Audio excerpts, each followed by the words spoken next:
Program Management, Training of Trainers Training Series. In this series, we will be seeking to achieve the following objectives: supporting project or program managers, project directors, and project team members wishing to move into program management roles, and senior line managers of program staff in developing program management competencies. Acquiring skills and knowledge to manage a program effectively while balancing resources, people, money, and time. Learning rules and requirements of programs funded by USAID, as well as how to incorporate and fulfill those requirements to a high degree of quality. Receiving guidance on how to manage a range of implementing partner relationships, including those with subrecipients, community stakeholders, and donors. Instilling practical approaches for comprehensive and integrated planning, change management, ethics-driven development, and risk mitigation. Introducing the workbook, slide deck, and annexes as training resources to be used in respective training participant organizations for capacity strengthening purposes. Overview of Program Management Session 1. In terms of the objectives for this session, we will be able to learn the following. Why is understanding key terms important? The resources for learning key terms, including a short review of the workbook, understanding the difference between project versus program, learning the key term themes which are general and contract, management and processes, and finally we will look at additional resources that are tools for program management and annexes in this section related to key terms. While the resources in this training and guide will help build the foundation of proper program management, each award has its own rules and regulations. Make sure to review your agreement carefully to understand all other costs that are considered unallowable for your program. It is essential that this is emphasized during your future program management training. What is a program life cycle? The program cycle is USAID's operational model for planning, delivering, assessing, and adapting development programming. The program cycle acknowledges that development is not static and is rarely linear, and therefore stresses the need to assess and reassess through regular monitoring, evaluation, and learning. The program cycle encourages planning and project management innovations to reduce the unit cost of delivery and increase the cost-effectiveness and lasting impact of development cooperation.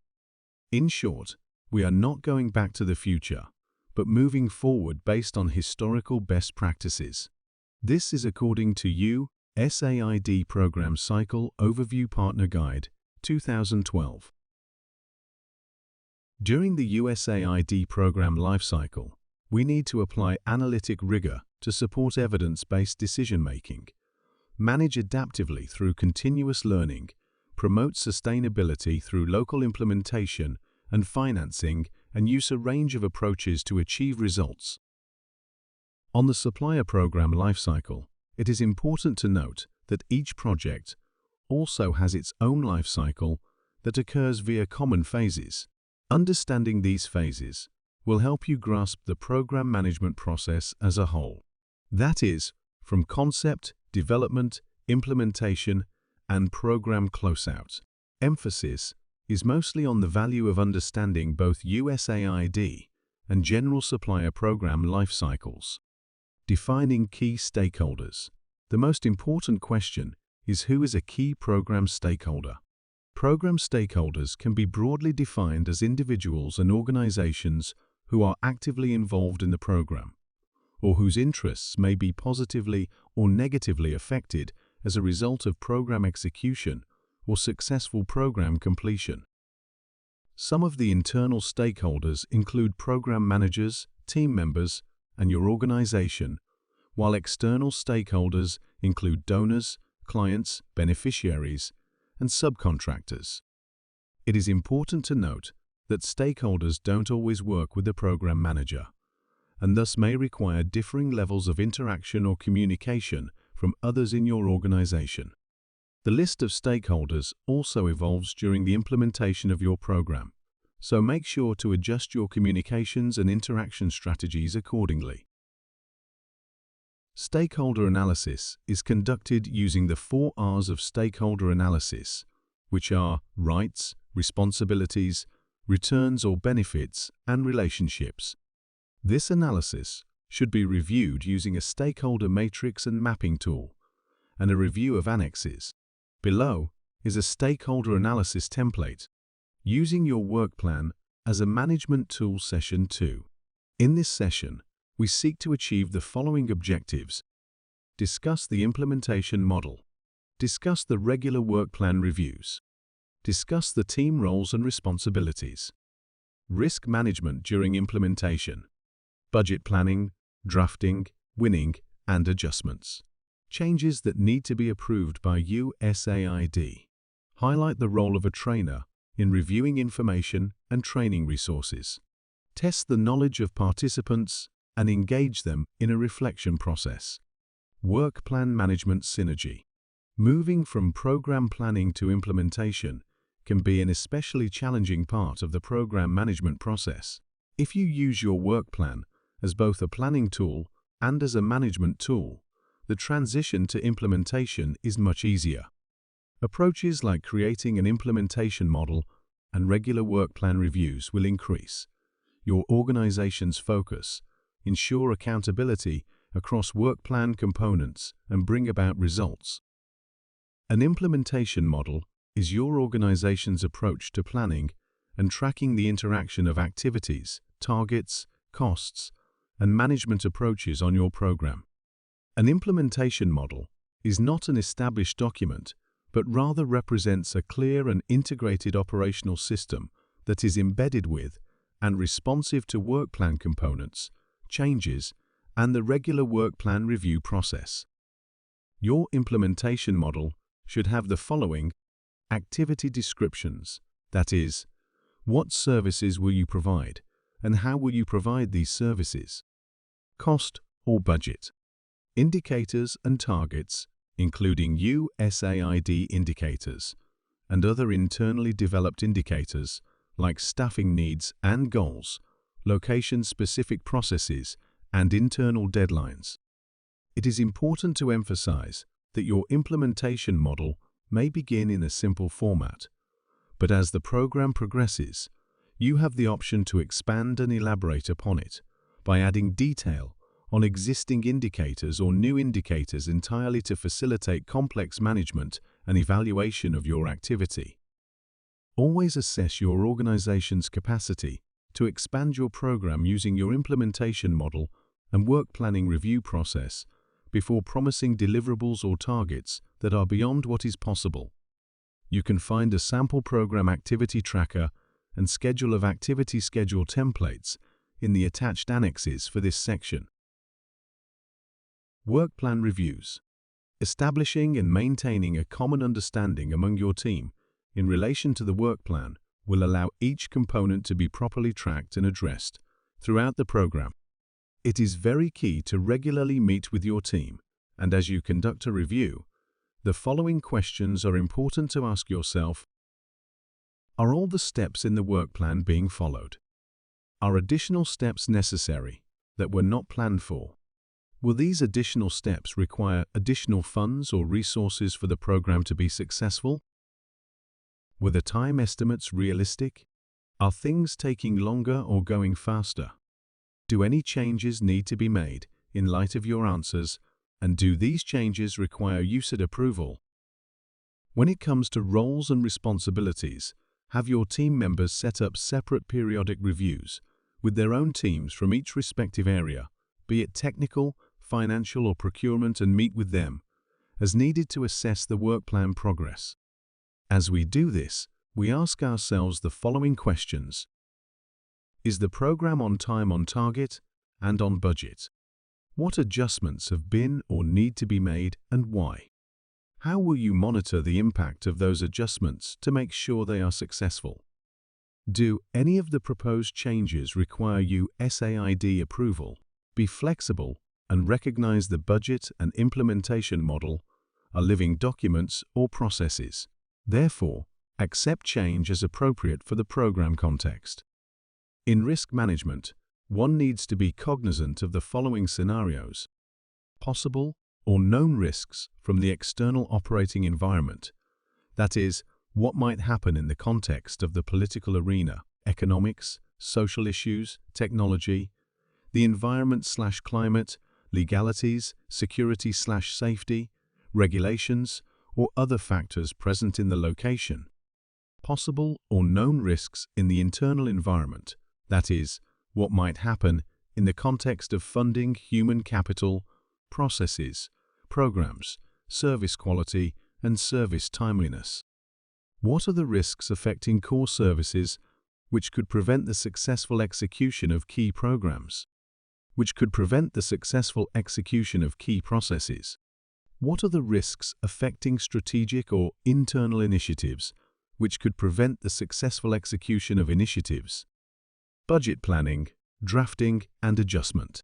It is critical to have access to diverse and malleable budget templates that allow the program manager to reflect activity costs based on the work plan and implementation model, track program progress, and make updates based on those changes.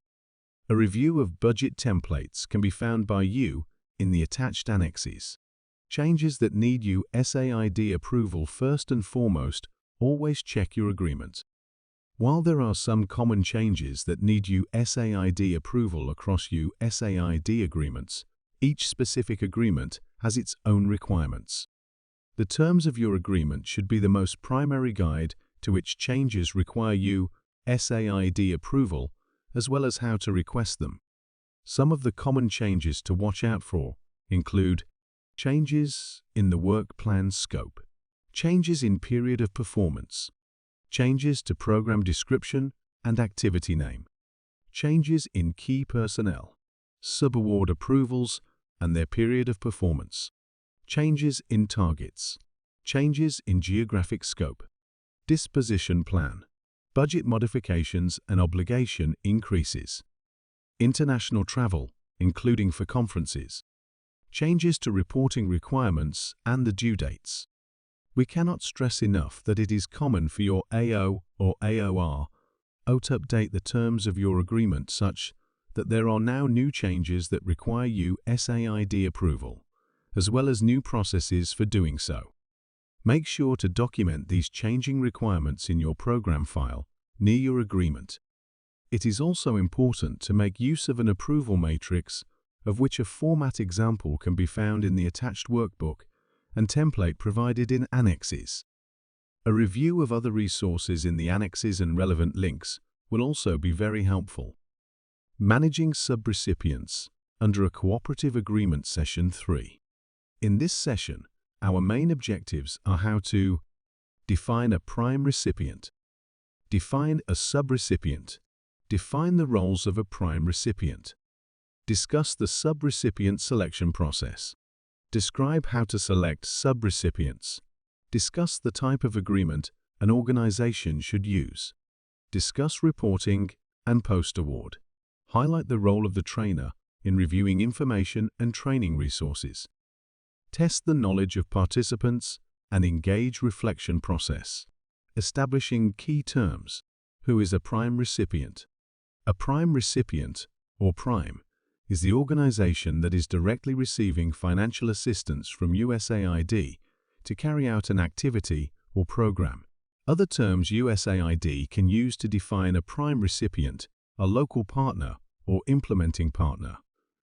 The prime recipient is responsible for managing the relationship, technical implementation, and providing financial and contractual oversight to the subrecipient. Who is a subrecipient? A subrecipient, also known simply as a sub, is nestled under the prime recipient. The prime recipient receives funds from USAID and manages the subrecipient, both technically and financially. There may be multiple subs under one prime. It is important to remember that primes are responsible for all activities and actions of subs. Other terms USAID will use to define a subrecipient are subawardee or subgrantee. Tips for managing a subrecipient relationship. Schedule regular meetings with your sub. This will ensure you are fully informed on their progress and can actively manage challenges as they arise. Set your subs reporting deadlines at least 10 days before the USAID deadline, so you have ample time to integrate their inputs into your reports. Close out your subrecipient agreements at least 3 months prior to your own closeout. Hold a kick-off meeting with your subrecipients where you set clear expectations around communication, deadlines, and other important matters. Make time to answer your subs' questions, especially about financial management and compliance. This will ensure you also stay compliant. Subrecipient selection process. Before we begin the selection process, we need to ask ourselves why we engage a subrecipient and when should we begin engaging with potential subrecipients. After that, we now engage in the subrecipient selection process, which involves the following stages. 1. Design the project. 2. Identify requirements. 3. Conduct market research. 4. Solicit bids. 5. Evaluate applications. 6. Negotiate the terms. 7. Make the award. Considerations for identifying subrecipients.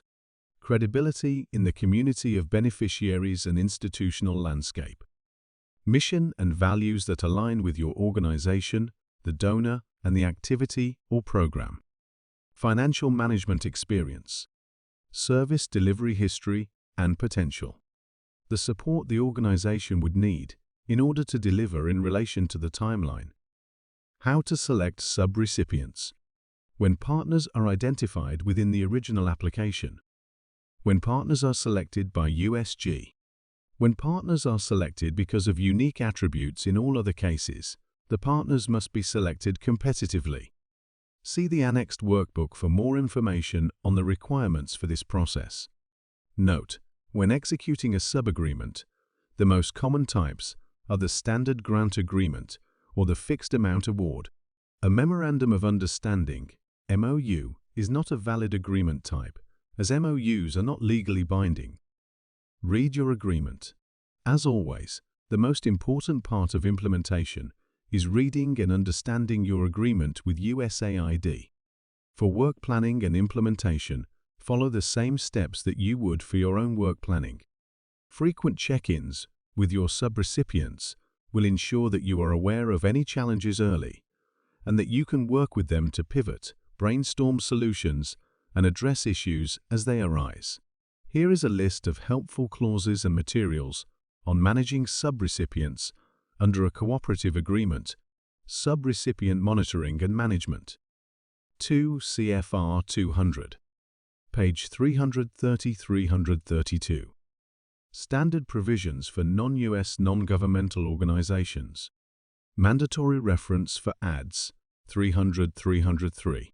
Standard provisions for fixed amount awards to non-governmental organizations. Standard provisions for fixed amount awards to non-governmental organizations. Mandatory reference for ads 303. Review of the relevant workbook annexes on this site.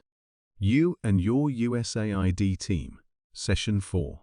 In this session, the key objectives that we aim to achieve are to appreciate the USAID team administering the award, to understand the responsibilities of the USAID team, to review the structure of the USAID team, to discuss the guidelines for common requests, forms, and reports, to understand the various USAID templates, highlight the role of the trainer in reviewing information and training resources, test the knowledge of participants, and engage them in a reflection process. Who is on the USAID team administering your award?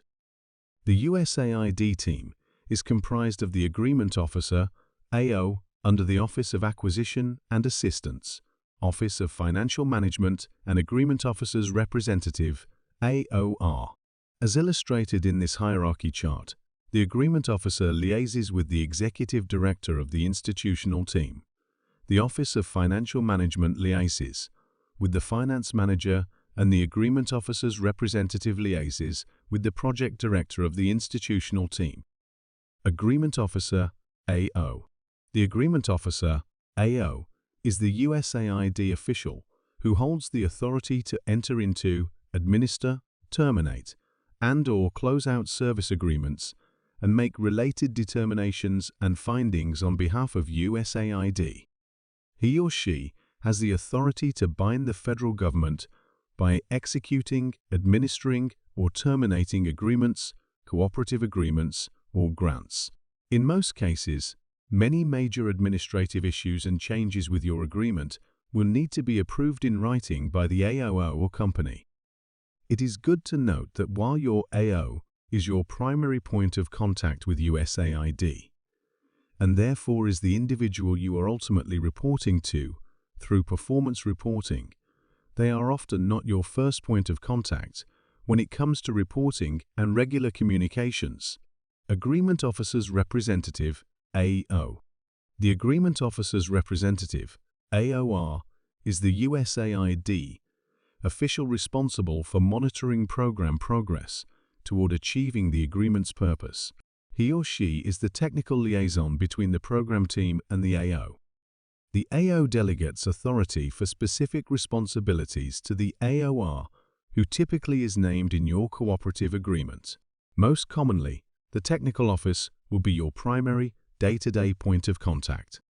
The technical office deals with all the program aspects of your award and is likely where your agreement officer's representative, AOR or activity manager works. Other key members and departments of the USAID team include Office of Acquisition and Assistance, OAA.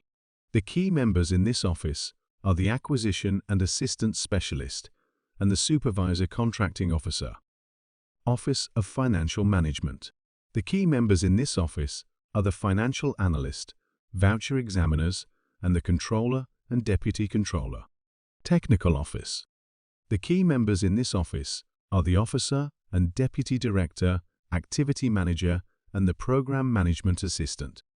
General Guidelines for Common Requests, Forms, and Reports. Over the course of your program, USAID will require several requests, forms, and reports. The following summary table contains general guidelines for which USAID offices and personnel are responsible for some of these common requests, forms, and reports. Section AE, Reporting Requirements. The table is divided into two sections highlighting the correspondence needed and the offices and individuals that generally handle the issue. First, we have the pre-award audit response, which is submitted to the AO. Then we have the annual audit, which is also submitted to the AO, but one needs to check their agreement and verify whether they must submit to the Federal Audit Clearinghouse.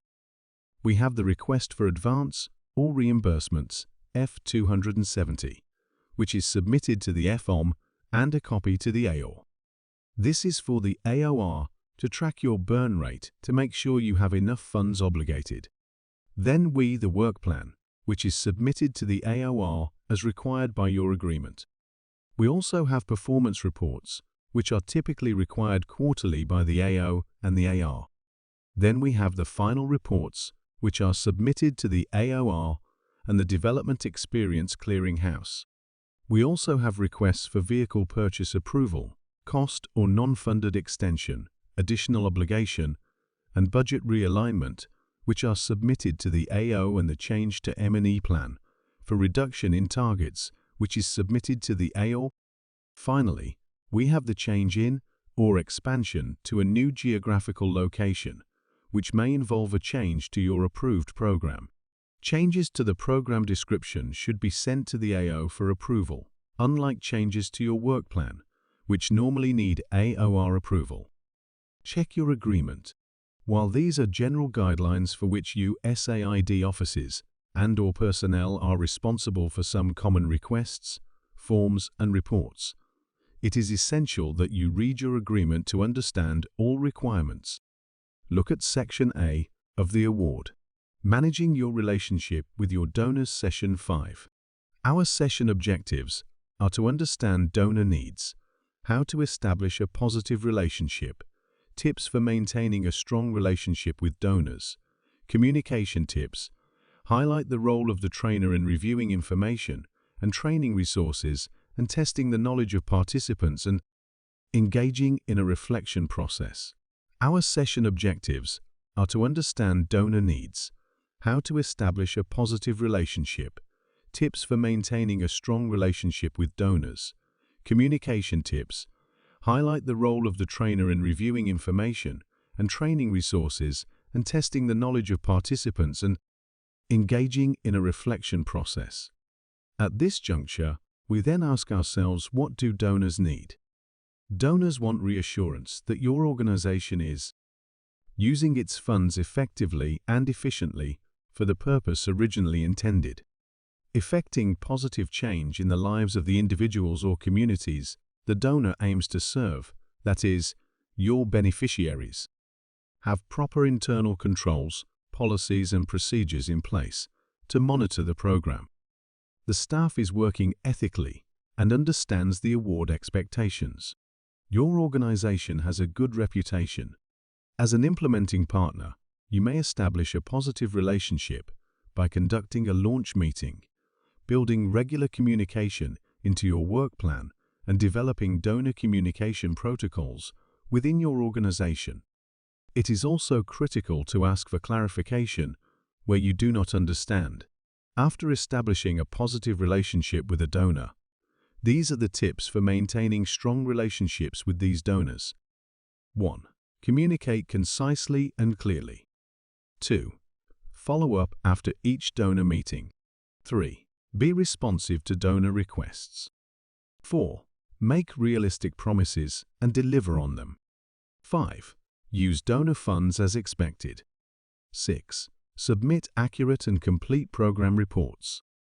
7. Submit deliverables on time. 8. Do not surprise donors. 9. Share your achievements with them. 10. Take solutions a step further. 11. Prepare for visitors and opportunities to showcase your program. USAID's commitment to localization and locally led development. For effective and equitable capacity strengthening, the following principles need to be adhered to. Principles for effective local capacity strengthening: ally that you start with the local system, strengthen diverse capacities through diverse approaches, and plan for and measure performance improvement in collaboration with local planners. On the other hand, principles for equitable partnerships allay that you should align capacity strengthening with local priorities, appreciate and build on existing capacities, be mindful of and mitigate the unintended consequences of our support for local capacity strengthening and practice. Mutuality with local partners. Visit USAID's Learning Lab to complete the self-paced courses on putting the localization capacity strengthening policy into practice. To what extent are local stakeholders exercising decision-making power? Locally led refers to the extent to which local actors or stakeholders drive decision-making throughout the development process. That includes priority setting, design, management, measurement, and other processes through which development assistance contributes toward improving systems and outcomes for development. USAID is asking this question to build a better relationship with you, and you should also be asking it yourself in your programming and work with partners.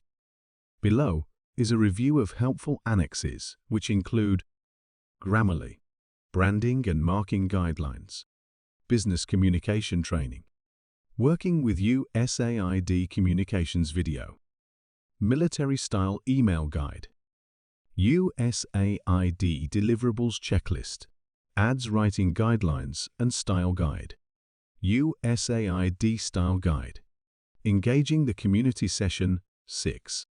This session will help us to understand how to engage the community, to discuss community engagement during the project, to understand the difference between outreach and community engagement, highlight role of trainer in reviewing information and training resources, and to test knowledge of participants and engage reflection process. Importance of community engagement. Engaging the community is an important part of implementing your project. Program implementation does not happen in a vacuum, the buy-in and input you receive from the community will directly impact your project's success and ability to operate. When done correctly, community engagement can increase trust between USAID, implementing partners, and communities. Help align USAID's work with community priorities, assets, and needs. Allow for traditionally marginalized voices to be heard and integrated into the program design and implementation process. Allow for ongoing adaptation of the program over the course of its life cycle based on community feedback. Identify potential impacts of the program that may not otherwise be considered. Increase the potential impact of the program by obtaining social buy-in from the community. Branding and marketing. Effective branding and marketing play an important role in community engagement. Clear and compelling communication of your program's purpose, goals, and positive impact builds awareness and trust within the community. Practical approaches to branding and marketing include checking your agreement for guidelines. Develop your own branding guidelines as needed or requested. Hold community workshops or town halls. Utilize localized communication channels. See Ads 320 Branding and Marketing for more information. Ethics. Maintaining a strong ethical foundation is non-negotiable in community engagement. It is critical to uphold principles of transparency, integrity, and respect in all interactions with the community. Practical approaches include ethics training, utilizing informed consent documents, and confidentiality protocols. Inclusive development is an equitable development approach built on the understanding that every person of all diverse identities and experiences is instrumental in the transformation of their own societies. Their engagement throughout the entire development process leads to better outcomes. Safeguarding. USAID is committed to ensuring that its workforce and partners uphold the principle of do no harm and integrate comprehensive and effective safeguarding regimes in all of its programming and operations. USAID defines safeguarding as the implementation of preventative, protection, and compliance measures for populations that may be at increased risk of harm. This harm includes but is not limited to sexual exploitation and abuse, see child abuse, exploitation and neglect and trafficking in persons. Tip: all USAID awards, regardless of financial account, include award requirements that address safeguarding-related violations. The annexed workbook has additional information, and you can check USAID's Safeguarding Partner Toolkit for detailed information and ADS guidance. Buy-in. Securing community buy-in is a pivotal aspect of successful program implementation. Actively involve the community in decision-making processes, ensuring their perspectives and needs are considered. Practical approaches involve constituting community advisory boards, ensuring participatory planning sessions, and conducting community assessments. While engaging the community, it is important to differentiate between outreach and community engagement. Community outreach is mostly short-term marketing, while community engagement is long-term relation building. In community outreach, it is mostly about what A can do better for B, but as for community engagement, it is about what they can do together. Lastly, community outreach is transactional and directional, while community engagement is all about connecting and cyclical in nature. Table 2 illustrates when to use approaches and tools. During the initial identification of communities, the tools or approaches used are review of studies, reports, assessments, and selected academic literature, demographic surveys and maps of any project area, discussion with knowledgeable people, local systems analysis and rapid appraisals. The considerations in this case are rapid appraisals should be done after reviewing documentation and consulting with experts. During consultations with communities, the tool or approach to be used is to undertake pre-consultation steps that include the following: initial consultation approach, will depend on size and diversity of group, inclusive development analysis, key informant interviews to develop, approach, focus groups, disaggregated appropriately to gather diverse views and appreciative inquiry approach for key informant interviews and focus groups. The considerations include reviewing information on culture and social protocols, as well as community diversity and representation, conducting or reviewing conflict analysis if in a conflict or potential conflict zone, an FBIC, may be needed at this stage if Indigenous peoples are to be engaged in future stages. During project design, with communities, one can utilize PRA tools that facilitate joint planning. As for considerations, depending on the type of project, these steps could be undertaken by the implementing partner as part of work plan developments. When conducting due diligence and risk management, one can utilize the tools of social impact assessment, conflict analysis, initial environmental examinations, and EMPS and establishing grievance or feedback mechanism. This engagement requires commissioned expertise. On FPIC engagement, various formats and timing tools are used, and it requires commissioned expertise. Lastly, on MEL or CLAY engagement, training communities to undertake meal in their communities is one of the approaches used. As for the considerations, you need to incorporate community inputs into formal meal plans, include engagement in performance criteria, and create strong theories of change linking engagement to results. Managing risks and quality session 7. The objectives we intend to achieve in this session include to understand risk management planning, to identify risks in projects, to understand performance risk analysis, to discuss how to control project quality, to discuss safeguarding provisions and see tips. Highlight the role of the trainer in reviewing information and training resources. Test the knowledge of participants and engage reflection process. What is a risk? According to ISO 31000 standard, a risk is an effect on objectives. The effect may be positive or a deviation from the expected. A risk is also described as an event, a change in circumstances, or a consequence. Risk management planning. The purpose of the risk management planning stage for projects is to prioritize risks that require urgent attention, identify low-priority risks that may not need to be addressed, assign risk owners to all the risks, determine hotspots of risk exposure. Risk management planning materials. To do risk management planning effectively, it requires the following inputs: a risk management plan, which includes project description and objectives, aims, scope and objectives of the risk process, risk tools and techniques, organization, roles and responsibilities for risk management, risk reviews and reporting, appendices, project-specific definitions of probability and impacts, risk breakdown structure, RBS, work breakdown structure, WBS, a consolidated list of risks identified, risk tool, which can be either a spreadsheet, database, or proprietary software. Manual updates at program start. At the start of the award, or even before, develop human resource, procurement, financial, security, and compliance manuals at a minimum. Ensure that your manuals are in line with both your contractual requirements and local law.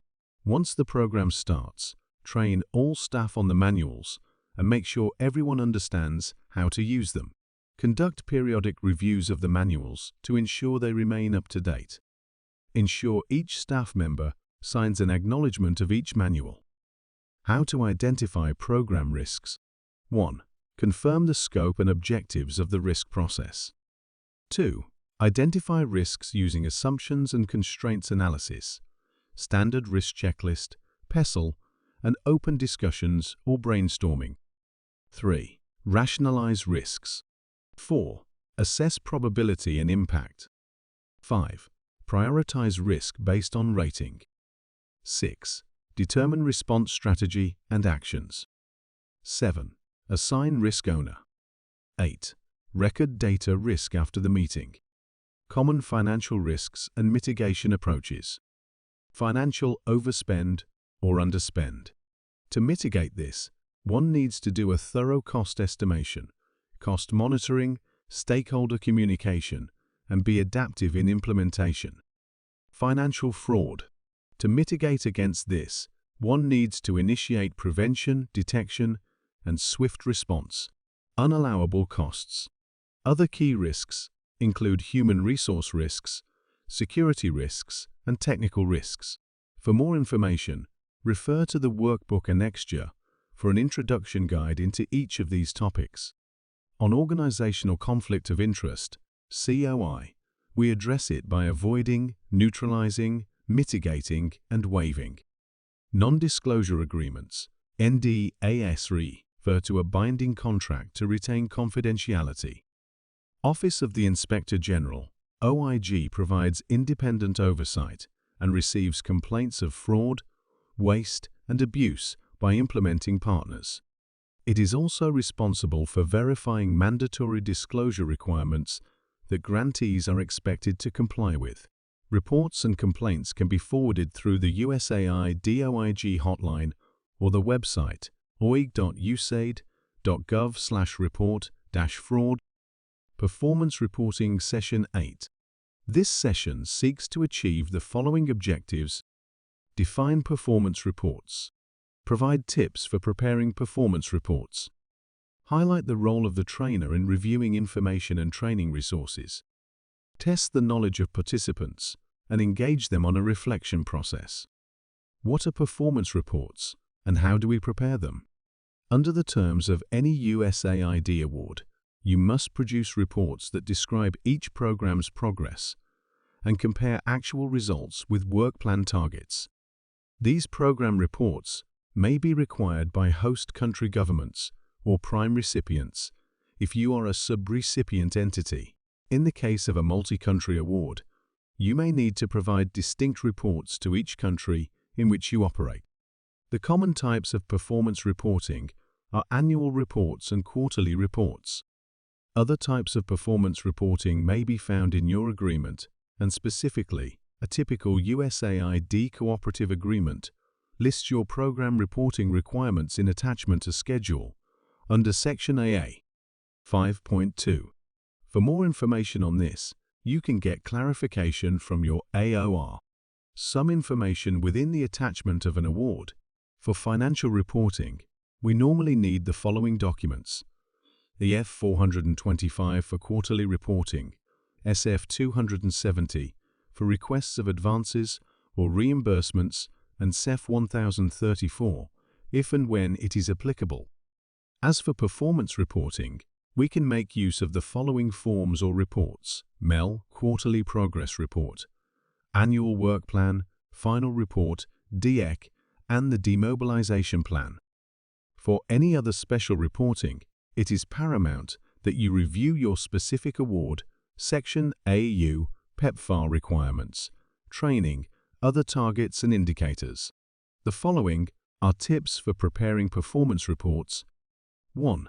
Use an appropriate report structure or template. 2. Start by involving subrecipients and staff. 3. Hold pause and reflect sessions. 4. Be cognizant of version duplication and management. Make sure you are using the right version as it is being passed around. 5. Do not surprise your agreement officer's representative, AOR. S6.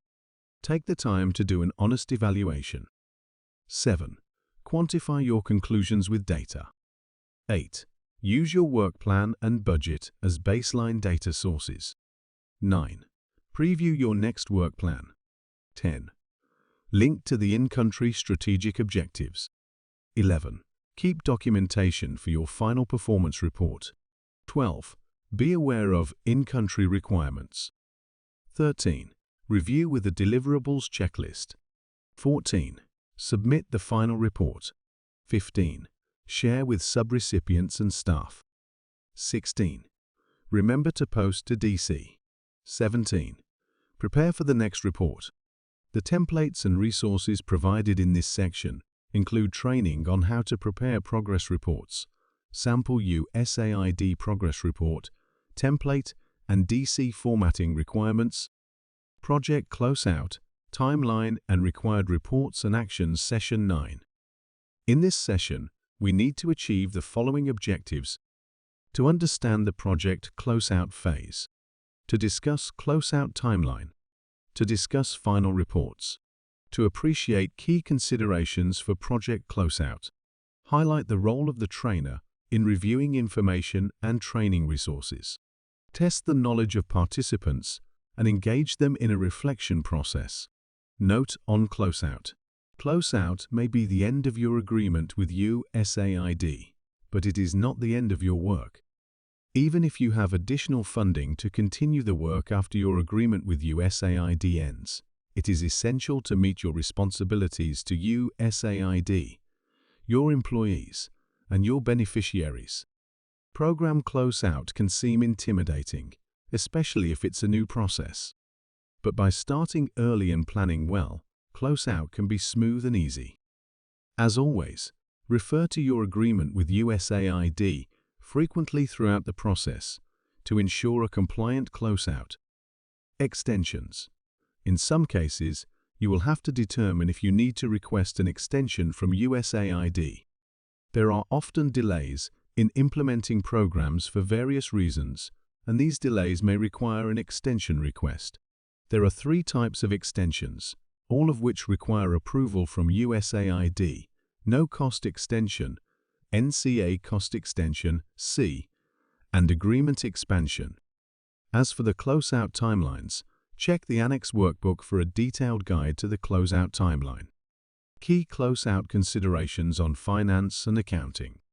At this stage, we make the final funds request, finalize expenditures, utilize the remaining funds, prepare a final federal financial report, conduct final foreign tax reporting, and complete a final audit. Some of the key closeout considerations on inventory and property management include placing disposition requests and preparation of inventory reports. During closeout on program management, some of the key considerations involve preparing a final performance report, ending of program evaluation, and closing out with subrecipients and the community. As we close out, we take home the lessons learned on record keeping, and finally, we engage the necessary document processes to manage and store the relevant information. One of the best tips for a smooth closeout is to ensure we commence the closeout processes during implementation. This can be 6 months before the end of the program, and we also need to ensure that the closeout phase does not go beyond 3 months after the program end date. These materials, such as workbooks, slides, and annexes, are meant to build your organization's project management capacity through subsequent trainings and use, and should be adapted to meet your specific needs. Remember to ask for help from your colleagues. It is better to ask for assistance when you do not know something rather than make an incorrect and costly decision. Always remember to read your award agreement and ask if you don't understand. Thank you.